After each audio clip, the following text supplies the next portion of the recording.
লোহা বান্ধা। ডান্ডা বেড়ি বুঝেন তো? ডান্ডা বেড়ি বুঝেন তো? যত চোর, যত বদমাশ, যত জুয়ারি, যত বিদেশে টাকা পাচারকারী, কাউকে ডান্ডা বেড়ি পরায় না। ডান্ডা বেড়ি পরায় আলেমদেরকে, দ্বীনের দায়ীদেরকে। বললো না, টাওয়ারের উপরে উঠলো, উঠে দেখেছে জ্বলন্ত আগুন সমুদ্র, দাউ দাউ করে আগুন জ্বলছে। জ্বলন্ত আগুনের মধ্যে ফুলের গাছ, ফলের গাছ, ভ্রমর গুনগুন করে, কুকিল কুহু কুহু করে, মৌমাছিরা মধু পান করে। এখন সে নিরাশ হয়ে গেল, 40 দিন এই জ্বলন্ত আগুনে রাখলাম, নাস্তিকটা তো মরল না। নাস্তিক চিনছেন? নমরুদের দৃষ্টিতে ইব্রাহিম নাস্তিক, নাস্তিকটা তো জ্বলল না।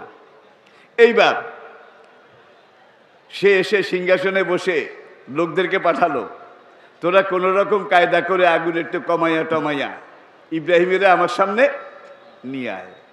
ইব্রাহিমকে নিয়ে আসছে, দেখে যে তার পোশাকও জ্বলে নাই, উলঙ্গ করে আগুনে ফেলেছে। আল্লাহ বেহেশতের লেবাস পরাইয়া দিছে, সেই লেবাসও জ্বলে নাই, একটু দাগও লাগে নাই, আগুনের একটু আঁচও লাগে নাই। এখন নমরুদ জিজ্ঞাসা করে, কিরে নাস্তিক? ইব্রাহিম নাস্তিক, তোরে যে আগুনে দিলাম তুই পড়া গেলি না কেন? তোরে কে বাসাইছে?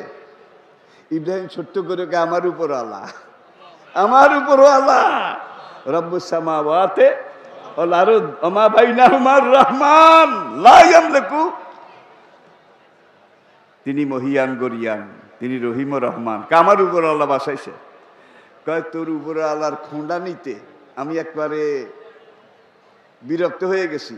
ওয়েট, আজকে আমি আগে তোর উপর আল্লাহকে মেরে আসি, তারপরে তোকে নিয়ে আবার আমি বসবো। এতগুলা বিষাক্ত তীর এইভাবে আটি বেঁধে নিল একটা ব্যাগের মধ্যে। তীর মারার একটা ধনুক, লোহা এবং ইস্পাত ঢালাই করা তৈরি, এইটা নিল। লোকজনকে বলল, আমার জন্য একটা যে সিংহাসন, সোনার কুরসি, এই কুরসিকে নিয়ে আমি ইব্রাহিমের খোদাকে মারতে যাব। তোমরা 4টা পোষা ঈগল পাখি নিয়ে আসো, স্বর্ণ ঈগল যার নাম পশ্চিমী দুনিয়াতে আছে। এক একটা ঈগল পাখি মনে হয় যেন ছোটখাটো একটা হেলিকপ্টার, ছোটখাটো একটা হেলিকপ্টার, এক একটা ঈগল পাখি। জি, মনে হবে যেন একটা হেলিকপ্টার। এখন 4টা স্বর্ণ ঈগলের পায়ে, চেয়ারের 4টা পায়া বেঁধেছে, ঈগল উমড়াই দিছে উপরের দিকে। আর পোষা ঈগলকে বলে উপরের দিকে সোজা, উপরের দিকে সোজা, দূর দূর, বহু দূর, ব্যাবিলন থেকে দেখা যায় না। আরশকে যেই ফেরেশতারা ধারণ করে, হাম্মালিন আরশ, তারা বলে, রব্বুল আলামিন, এতদিন ইব্রাহিমের পালা ছিল, আজকে তোমার পালা শুরু হয়েছে। আল্লাহকে কি হয়েছে? কয় তোমারে মারার জন্য আসে। ইব্রাহিমের খোদা কয়, আমি তো কারো আশা নষ্ট করি না, বেচারা আশা করি আসে, আসতে দাও। সে মনে করেছে বোধহয় আল্লাহর বাড়ির কাছে পৌঁছে গেছে, সা করে তীর মেরে দিয়েছে উপরের দিকে। আল্লাহ জিবরাইলকে ডেকে বলে, ও তীরের মাথা থেকে শুরু করে মাঝখান পর্যন্ত 1 বিঘা টাটকা রক্ত মেখে দাও। জিবরাইলকে, ইয়া রব, ওগো রব্বুল আলামিন, তীরের মাথায় রক্ত মাখলে কি হবে? ইব্রাহিমের খোদায় কয়, বেচারা বড় আশা করে আসে, এখন যদি রক্ত মাখা হয় তাহলে মনে করবে অপারেশন সাকসেসফুল। আমি ইব্রাহিমের খোদা মারা গেছি, এখন দুনিয়াতে গিয়ে ইব্রাহিমের সাথে আর কি খেলা খেলতে চায় সেটা আমার দেখার এখনো বাকি আছে। তীরে রক্ত মেখে যখন জিবরাইল দিল, তীরটা এসে তার কোলের উপরে পড়লো, খুশিতে বাঘ বাঘ, অপারেশন সাকসেসফুল।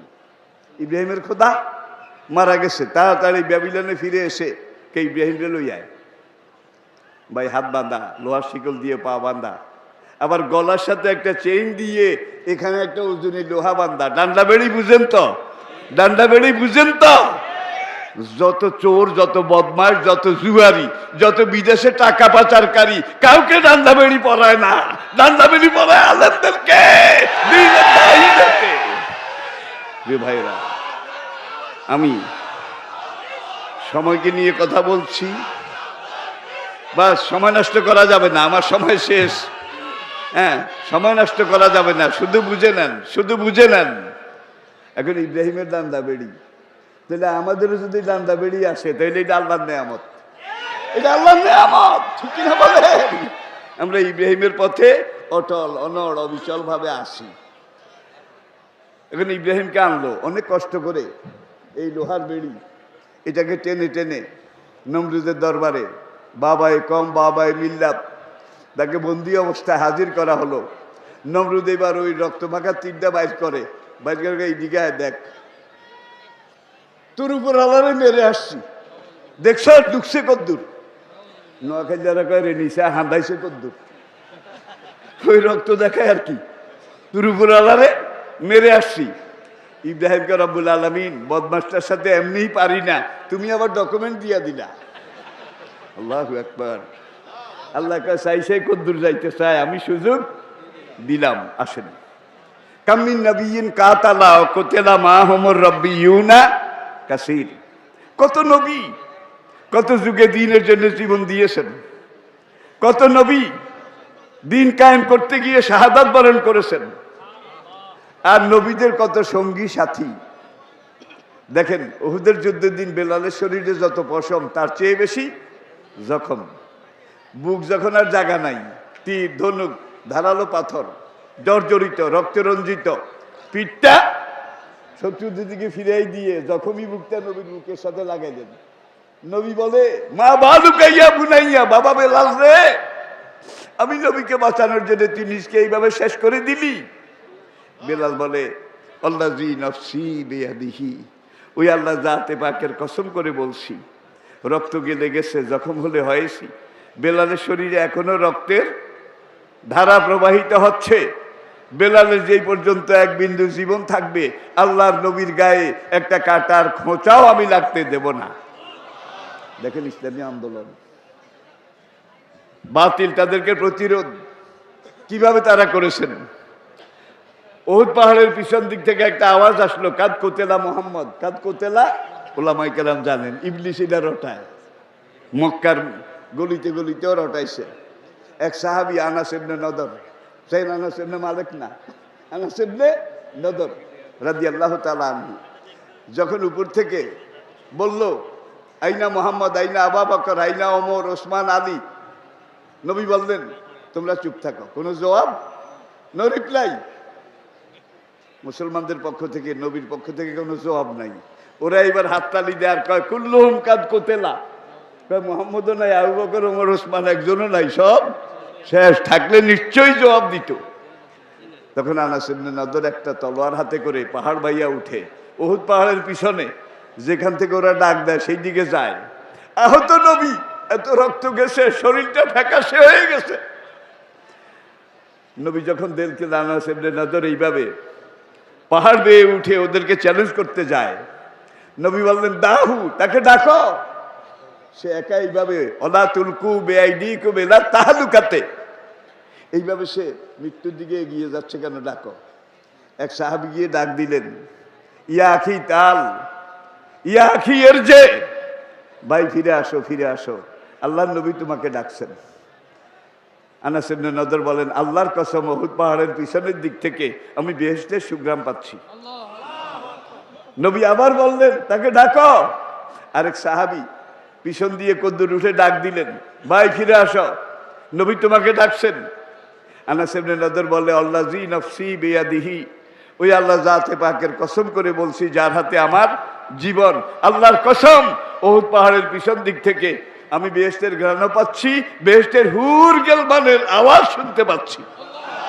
এমন সময় পিছনের টিলা থেকে একটা লোহার নেজা বললাম দুশ্মন তাক করে আনাস ইবনে মালিকের দিকে মারলো, ডান পাজরের এখান দিয়ে ঢুকেছে, কলিজা গুদ্দা সব চূর্ণ বিচূর্ণ করে এফড় করে এখান দিয়ে বের হয়ে গেছে। পড়ে যাওয়ার আগে তিনি বলেন, ফুস্তু বিরাব্বিল কাবা, কাবার রবের কসম আমি কামিয়াব হয়ে গেছি। আপনারা কি এইভাবে কামিয়াব হতে চান? আচ্ছা, এবার শেষ কথা, এবার শেষ কথা যেটা বলে শেষ করছি। মুনাফিকের কাছে সারা জীবন আজরাইল আসে, এটা করলে ধরে নাকি, এটা বললে মারে নাকি, সুতরাং চুপ থাক, হ্যাঁ, নিজে সেফ সাইডে থাক। আর মুমিনের কাছে মালিকুল মউত মাত্র একবার আসে, লিকুল্লি নাফসিন আজাল, ফাইজা জা আজালুহুম লা ইস্তাখিরুনা সাতাও ওয়ালা ইস্তাকদিমুন। একটু আপনারা যদি চিন্তা করেন তাইলে বুঝবেন আপনার মায়ের পেটে যেদিন রু দেওয়া হয়েছে তার 50,000 বছর আগে আলমে আরো হাতে আল্লাহ পাক আপনার মৃত্যুর ফয়সালা এটা লিখেছেন। আই রিপিট, প্রথম ছিল বীর্য, ফাখালাকনাল নুতফাতা আলাকাতান, ফাখালাকনাল আলাকাতা মুদগাতান। ওই গোষ্ঠের টুকরাটাকে হাড্ডি পরাইয়া দিছে ভিতরে, হাত পা এগুলা তৈরি করেছে আল্লাহর কুদরতি ইশারায়, কুন ফাইয়া কুন, এটার বদৌলতে। এইবার বডিটা বাচ্চার যখন পুরা হয়ে গেছে, ফানাফাক্তু ফিকা মির রুহি, তখন আল্লাহ পাক আলমে আরোয়া থেকে মায়ের পেটে বাচ্চারে রুটা দিছে। যেদিন রু দিয়েছে তার 50,000 বছর আগে আল্লাহ তার মৃত্যুর ফয়সালা লিখেছে। মৃত্যু কি লাঠি লাগাতে হবে, গুলিতে হবে, নাকি বিছানায় জ্বর হয়ে বসতে হবে, এইটা আগে লেখে তার 50,000 বছর পরে মায়ের পেটে রু দিছে। লিখেছেন আগে, পরে রু দিয়েছে। আপনি কাজ করলেও মরণ সেইভাবে হবে, কাজ না করলেও মরণ ঠিক সেইভাবে হবে, এক বিন্দু নড়চড়। তাহলে কে কিভাবে মরবেন এটা কি আপনারা জানেন? কেউ জানি না কিভাবে কার মরণ হবে। ইসলামের পক্ষে কাজ করলেও মরণ হবে, আর ইসলামের বিরুদ্ধে কাজ করলে বোধহয় মরণ হবে না। প্রিয় ভাইয়েরা, তাইলে আসেন, এমন এক সময় আমি কথাগুলো বলেছি, আমার পরে দুনিয়ার বুকে পূর্ণাঙ্গ ইসলামী খেলাফত থাকবে 30 বছর। ছিল কি না? নবীজির হাদিস, আল খেলাফাতু বাদি সালাসুনা আমান। আমি নবী চলে যাওয়ার পরে দুনিয়ার বুকে পূর্ণাঙ্গ ইসলামী খেলাফত থাকবে 30 বছর। সুম্মা তাকুনু মুলকান গাদ্দান, তারপরে খেলাফত চলে যাবে, খেলাফতের জায়গা রাজতন্ত্র দখল করবে। করে নাই বোধ হয়? রাজতন্ত্র থাকবে কয়েকশো বছর। সুম্মা তাকুনু, এরপরে রাজতন্ত্র চলে যাবে, পুরা দুনিয়াতে হবে মুলকান জাবাবেরা, স্বৈরতন্ত্র বা স্বৈরাচার। আই রিপিট, আমার পরে 30 বছর খেলাফত। খেলাফত চলে যাওয়ার পরে কয়েকশো বছর রাজতন্ত্র, রাজতন্ত্র চলে যাওয়ার পরে স্বৈরাচার, স্বৈরাচার। এখন পুরা দুনিয়াতে কোনটা চলছে? বলেন কোনটা চলছে? বাংলাদেশে দেখেন একদল যখন ক্ষমতায় যায়, বিরোধী দল যখন ক্ষমতার ভাগ পায় না, নিচে মিছিল করে স্বৈরাচার স্বৈরাচার, নিপাত যাক নিপাত যাক। আবার যখন এরা ক্ষমতায় যায়, ওরা নামে, তখন ওরাও একই স্লোগান দেয়, স্বৈরাচার স্বৈরাচার, নিপাত যাক নিপাত যাক। তাহলে বুঝা গেল কুল্লুহুমু সাওয়া সাওয়া। সৌদিরা বলে কুল্লুহুমু, এরাও স্বৈরাচার এরাও স্বৈরাচার, আমরা মাঝখানে আমের আচার। স্বৈরাচারের অবস্থা বর্তমান দুনিয়াতে সবচাইতে খারাপ। কমিউনিস্ট দেশগুলোর দিকে তাকান, স্বৈরাচারের মৃত্যুর ফয়সালা হয়ে গেছে, স্বৈরাচারের সময় আর বেশি বাকি নাই। আল্লাহ নবী বলেন স্বৈরাচার চলে যাবে। স্বৈরাচার বিদায়ের পরে সুম্মা তাকুনু খেলাফত আলা মিনহাজিন নবুওয়াত, মাশরিক মাগরিব শিমাল জুনুব, পুরা দুনিয়াতে স্বৈরাচার বিদায়ের পরে আমি নবীর খুন রাঙ্গা, দাঁত ভাঙ্গা, রক্তে রাঙ্গা, আমার মাথার খুলি ভাঙ্গা পূর্ণাঙ্গ ইসলামী খেলাফত কায়েম হবে। নবীজির এই হাদিস আপনারা বিশ্বাস করেন? কে কে বিশ্বাস করেন হাত দেখান, কে কে বিশ্বাস করেন? নারায়ে তাকবীর, নারায়ে তাকবীর। হাত নামান। পুরা বিশ্বে আজকে স্বৈরাচারের বিরুদ্ধে আন্দোলন চলছে। আমার হায়াতের কসম, আমার ইমানের কসম, স্বৈরাচার যাবে, ইসলাম আসবে। এখন যদি আপনি ইসলামের পক্ষে কাজ করেন, ইসলাম কায়েম হয়েছে দেখতে পারেননি, কিন্তু হবে তো, হবে তো। হাসরের মাঠে দাঁড়ায় বলবেন, রব্বুল আলামিন, আমি তো একজন শেয়ার হোল্ডার ছিলাম, আমি তো ইসলামের পক্ষে কাজ করেছি, আমি তো একজন শেয়ার হোল্ডার ছিলাম। আল্লাহ তখন বলবেন, আনাম আল্লাহু আলাইহিম মিনান নাবিয়িনা ওয়াস সিদ্দিকিনা ওয়াস শুহাদা ওয়াস সালিহিন, তাদের সাথে একত্রে একই জান্নাতে চলে যান। আর যদি ইসলাম দেখতে পারেন কায়েম হয়ে গেছে, তাইলে তো ডবল লাভ, এটা আর বলে লাভ নাই। তাইলে নবীদের সাথে শহীদদের সাথে একত্রে একই জান্নাতে যাবেন, ঠিক কিনা বলেন? তাহলে ইসলাম আসতেছে। নদীতে যখন জোয়ার হয় তখন নৌকা চালাইতে আর কষ্ট হয় না, দাঁড় বেয়ে বেয়ে হাতে ফোসকা এটা লাগানো হয় না। আজকে পুরা দুনিয়াতে ইসলামের জোয়ার আসছে। চীনের মুসলিম অধ্যুষিত এলাকা, উইগুর থেকে শুরু করে একবারে পিকিং পর্যন্ত, এখানে উইগুরদের উপরে কত নির্যাতন, কত অত্যাচার। তাদের একটা দম্পতি স্বামী স্ত্রী উইগুর স্বামী স্ত্রী তাদের সন্তানের সংখ্যা 5 থেকে 8, 5 থেকে 8 জন একটা পরিবারের সন্তানের সংখ্যা। আর সেখানে কমিউনিস্ট যারা, তারা বিয়া করতেই চায় না, যারা জোর করে ঠেলে ঠুলে করে, তাদের অনেকের কোনো সন্তান নাই, কারো হয়েছে একটা, মাত্র একটা। পার্শ্ববর্তী ভারত, এইদিকে তাকান, সেখানে মুসলমানদের দম্পতি, মুসলমান পরিবার স্বামী স্ত্রী, তাদের সন্তানের সংখ্যা 3 থেকে 7, 3 জন থেকে 7 জন। আর পাশের যেখানে গরু খায় না, কচ্ছপ খায়, হ্যাঁ, তাদের বড় জোর গড়ে সব হিসাব করে পাওয়া গেছে সন্তানের সংখ্যা 1.5। তাইলে আলহামদুলিল্লাহ, আল্লাহ প্রোডাকশন মুসলমানদের বাড়াই দিচ্ছে, ঠিক কিনা বলেন? আর এইদিকে পুরা দুনিয়াতে বাংলাদেশে ইসলামী আন্দোলন যেভাবে চলছে, আলহামদুলিল্লাহ, ঠিক এরকম কার্যকর আরো পারফেক্ট আন্দোলন পুরা দুনিয়াতে চলছে। দিন কায়েমের এই আন্দোলন আজকে মাসেক মাগরিব সেমার জন্য পুরা দুনিয়াতে চলছে। একজন মোমেনকে আল্লাহ বলছে, এই যে লালমাই পাহাড়টা, এটারে তুই ঠেলে আজকে রাতের ভিতরে চান্দিনার পশ্চিমে নিয়ে যাবি। একজন মুসলমানকে আল্লাহ হুকুম দিল। মনে করেন এখন ওই মুসলমানের ইমানের দাবি কি? এত বড় লালমাই পাহাড় কিয়ামত পর্যন্ত ঠেললেও তো আমি এটাকে নাড়াতে পারবো না, এটা বলতে ইমানের দাবি আদা হবে নাকি? আমার মালিক বলেছে ঠেলে তুই আজকে রাতের ভিতরে নিয়ে যাবি। মালিক আবার কইছে আসাই মিন্না ওয়ালিত মামো মিনাল্লাহ, এটা আমাদেরকে শিখাই দিয়েছে। আমি ধাক্কানো শুরু করি, তুমি যদি ধাক্কাও। ইসুফ আলাইহিস সালাম যখন মিশরের ফার্স্ট লেডি তাকে ইফটিজিং করে, দেখে সব গেট বন্ধ, কেমন তালা লাগাইছে, পালানোরও তো উপায় নাই। তার মনে পড়লো আল্লাযীনা জাহাদু ফীনা লানাহদিয়ান্নাহুম সুবুলানা।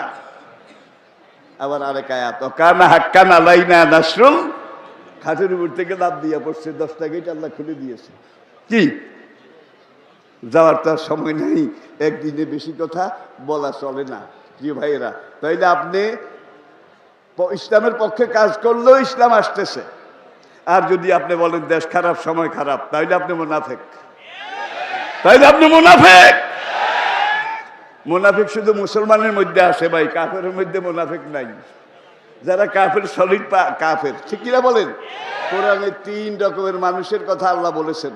মুমিনুন একটা সূরা আছে, কাদাফলাহাল, আরেকটা কাফেরুন, কুলিয়া আইয়ুহাল, আরেকটা সূরা আছে মুনাফিকুন, লা ইলাহা ইল্লা লা ইলাহা ইল্লা। দেশ খারাপ, সময় খারাপ, জান বাঁচান ফরজ। আমাদের মুসলমানদের মধ্যে এই 3 ধরনের লোক আছে নাকি নাই? গেরবা বীরো সাগজিরো মুশেরা দিওয়া কুনাদ ইচুনি আর কানে দৌলত মুলকেরা বীরা কুনাদ। একটা দেশের প্রধান যিনি, তিনি যদি বলেন এই দেশের আলেম উলিমা মোল্লা মুলবি, তাদেরকে আমি অনুরোধ করব তারা বুখারী শরীফটা যেন ভালো করে পড়ে। বুখারী শরীফে আল্লাহ বলেছেন লাকুম দীনুকুম ওয়ালিয়া দীন, বুখারী শরীফে কইছে।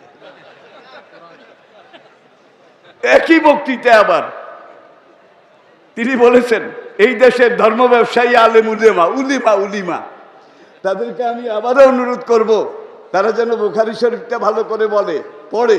বুখারী শরীফের আরেক জায়গায় আল্লাহ বলেছেন লা ইকরাহা ফিদ্দিন, এটা বোধহয় বুখারী শরীফে। ভাই তাইলে এবার বুঝেন আমরা কিসের পাল্লায় আসি। আবার কিছু আল্লাহ অঙ্কে কাঁচা, আল্লাহ অঙ্ক কম বুঝে। থাক, এগুলার ব্যাখ্যা যাওয়ার উপায় নেই। যেটুক বললাম, তাহলে ইসলামী আন্দোলন করা ফরজ। কি আপনার মৃত্যুর ফয়সালা সেখানে হয়েছে, যেখানে যেভাবে হয়েছে সেভাবে হবে, ঠিক কিনা বলেন?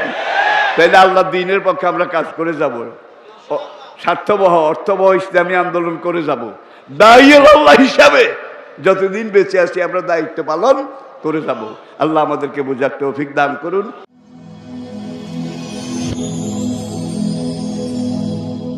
Rose TV 24.